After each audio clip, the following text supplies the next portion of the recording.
Good morning, good afternoon, or good evening to the delayed Bull versus Bear webinar for Wednesday, the 20th of March, going out here at 7 o'clock Central, 8 o'clock Eastern, 12 o'clock midday GMT. So welcome everyone. With slightly delayed in here today. I flagged that up yesterday, so there should be no surprises. I'm just going to go through a quick run through here today. There's not a huge amount to say. Market's very much on pulls into the Fed tonight. That's going to be the main focus, obviously, on the day. Wouldn't be surprised if we see a very quiet consolidation session up until the Fed that we get at 2 o'clock Eastern. Here it is on the calendar. We also get, remember, the FOMC economic projections. That's the dot plot chart and economic projections at that time. So we could get more movement, even though obviously very much anticipating that Fed stays unchanged at 5.5%. We could easily see the movement in markets on the back of a change in the dot plot chart. That's at 2 o'clock. Remember, no trading 2 minutes before or after the Fed decision. No trading from basically 1:58 Eastern through to 2:02 Eastern. Okay, we do then get the press conference. That could be interesting as well, because obviously I'm going to get some questions going to Powell to try and get an indication of how soon or not we will get the next move. So both the dot plot chart and the press conference are going to be important to watch today. Already today out of the UK, we have had CPI inflation for the UK better than expected, beating expectations. Putting a rate cuts in play for potentially the second half of this year from the UK. So another positive surprise there, potentially for the global inflation scenario as well, with UK inflation ticking lower, although we did get obviously last week the US inflation ticking slightly higher than expected. So let's have a look at 5 things to start your day now out of Bloomberg. So obviously Fed Day, looking at the dot plot chart. I'm going to go through and do a little talk about the dot plot chart a bit later on in the webinar. So all focus on that in here. Bond traders stepping up short bets against treasuries, so selling to buying derivatives to protect against the sell-off. So risk of a sell-off, that'd be a sell-off equals higher yield on concerns that the dot plot chart and the Fed would be more hawkish than expected. More hawkish Fed means interest rates, not higher interest rates, but not as low interest rates. So less dovish, de facto, more hawkish, relatively higher yields than they're currently expecting. Higher yields means lower bond prices. So stepping up short bets against treasuries, buying derivatives against a sell-off. So basically buying puts. So we're seeing that going on in the markets at the moment. There might be the Fed talking about reducing its balance sheet as well. What's known as quantitative tightening. Quantitative easing is when the balance sheet is grown. So Fed buys bonds and flushes the market with liquidity when they're cutting rates, and only tightening. So alongside the fact that we're going to get interest rates cuts coming up, also seeing a quantitative tightening through a reduction of the balance sheet. So we might get some information on that.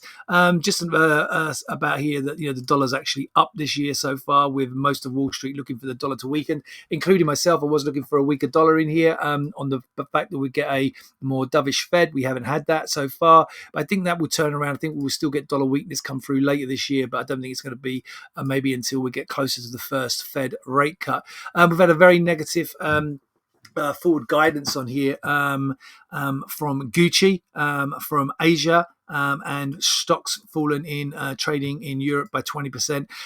Steep decline in its Asia Pacific region, its biggest market for, it's a big market, Asia Pacific, for luxury goods. So all eyes on that whole luxury goods market as we open up into today with potential other shares, or other shares are being hit. Burberry, Christian Dior, LVMH, Richemont, and Hermes. What else we got? S&P futures little changed as we go into today. Nvidia's had a little pop back higher yesterday. What else do we have? And Bitcoin lower, maybe as we go into kind of a slight risk-off scenario. And obviously we've got the dollar is slightly better in here at the moment, so dollar strength is naturally going to be negative for Bitcoin. What else? Traders await Fed with luxury in focus, luxury goods market, that is, after the Gucci announcement. And obviously looking for the Fed in here. But the S&P did hit another record yesterday. Bond traders step up the short bets. We've already spoken and gone through that. Fed to give fresh clues on path of interest rates. That's what we're looking for. And obviously that dot plot chart, which will come to, futures kind of sideways going into today, into the policy decision on the overnights. Here's the UK. So UK inflation, as we said, better than expected, keeps Bank of England on track for rate cuts a bit later this year. But despite that, in here, we've seen the FTSE just dip a little bit lower with that UK inflation softening. Should be positive for the market, for the FTSE, but it didn't work out that way. Maybe the weakness, putting into a little bit of weakness of the pound. But again, that should be positive for the market. Nikkei's up on the overnights in here. Hang Seng's pretty much unchanged. European stocks kind of mixed in here. The CAC is actually down 0.6. Probably the luxury goods hitting the CAC. The French index got quite a big luxury goods sector in here. DAX is the German DAX up 0.25%, and the FTSE is just down around 0.2.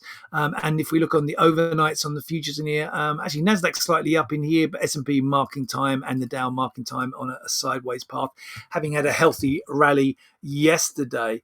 Here's the dot plot chart. So this was the last one we had from December the 13th. So it's the Fed's summary of projections in here. And what we really look at from our perspective is going to be this. This is the dot plot chart, page 3, figure 2. I'll share this with you so you can have a look. But this is the last time's one.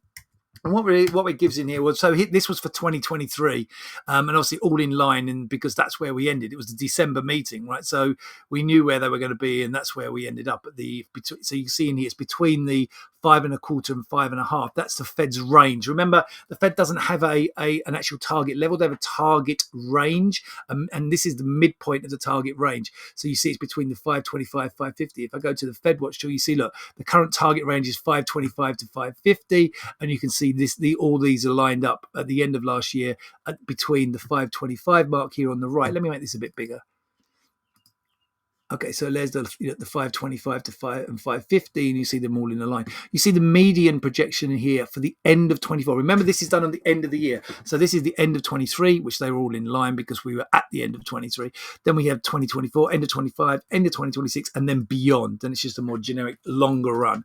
Okay, and if we look in here, we're mostly focused on the end of year for this year. We see the dot plot chart in here is between the 450 and 475. So the median is between the 450 and the 475, and if we look, that's 3 down from where we are now, 3 rate cuts, and that is what, if we go to the December meeting in here, it's kind of what we've been projecting, right? 450 to 475. That's right what the market is. Remember, at one point, the market was went straight after the December meeting, even though the Fed told us here in their dot plot chart 3 rate cuts. The market got ahead of itself, and and for the December meeting here, the most popular choice was down here, was I think the 375 to 400. It was 150. Yes, I think it was. Is that right? Yeah, it was here. This was the most popular, 375 to 400. We had 6 rate cuts built in. By the end of the year.